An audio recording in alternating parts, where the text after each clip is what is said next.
in some countries, sport is like the national pastime. That's But in true. the Philippines, some might say that pageantry is the pastime. That's true. You know what? In the Philippines, we have pageants all over the places. Yes, we have pageants in the barangay, in school, national, local. That's why we really love Miss Universe. It's like it's giving pride and putting the Philippines back on the pedestal. That's why there's an added pressure as a candidate coming from a pageant-loving country. But it's a good pressure.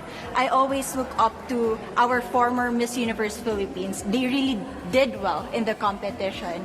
And now this is my time to show who I am, to offer what Rabiya can show to the rest of the universe. So I'm very happy, and at the same time, I'm excited to make all my kababayans proud, and hopefully I do. Why do you think it is that the Philippines love pageants?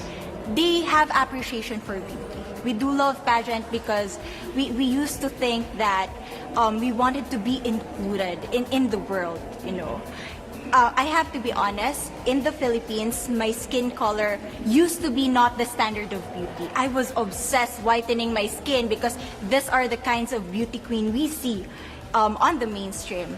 But things were different now. That's why I'm very proud to be a morena. In the Philippines, we call it morena. It's brown skin girl. And to be able to represent, my color, my identity as a true Filipina. Tell me about your journey to being crowned Miss Philippines. That, in a world that, in a country, I should say, that loved pageants. That must have been a very intense process. Tell me about, your journey to being Miss Philippines. Well, my journey was crazy. You know what? I started to be a dark horse. Nobody noticed me. Nobody knows I was in the competition up until the preliminary and the coronation night. And when I won, I received different comments. Of course, there were people who didn't expect me to do well, who think that I cheated. That's why I need to redeem myself in Miss Universe. I really need to do well in this competition. And the thing is, I love pressure. I love criticism. I get better every day with that. You tell me I cannot do that, I turn to you and I'm gonna say that, no, I can do it for myself. Good for you. So how does it feel then to be on the global stage? How do you feel to be here in this moment, right now? It's crazy, but I'm overwhelmed with the support, not just from the Filipino community, but also from Thailand, Latin countries who do appreciate me as a candidate, as a person.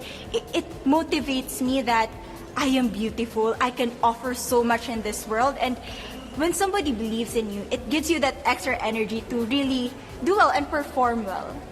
Do you have a sense with the girls, all of the girls competing, you're competing, but is there a sense of camaraderie with all of the girls? Is there a real spirit to, sort of motivate each other to do better?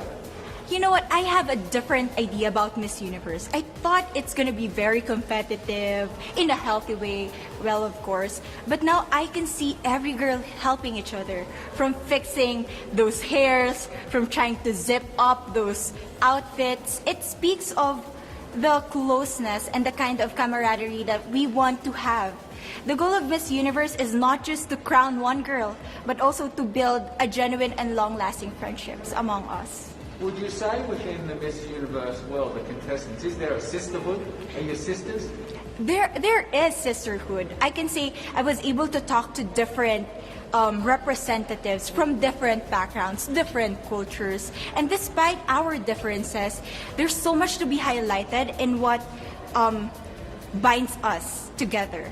And that is because we want to empower women. We want to have our advocacies. We want to speak for the things that we love.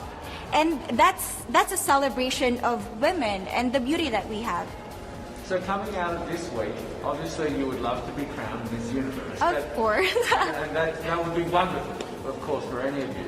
But what else will you take out of this week? What do you think you'll feel at the end of this week, regardless of the result? How will you be a different person?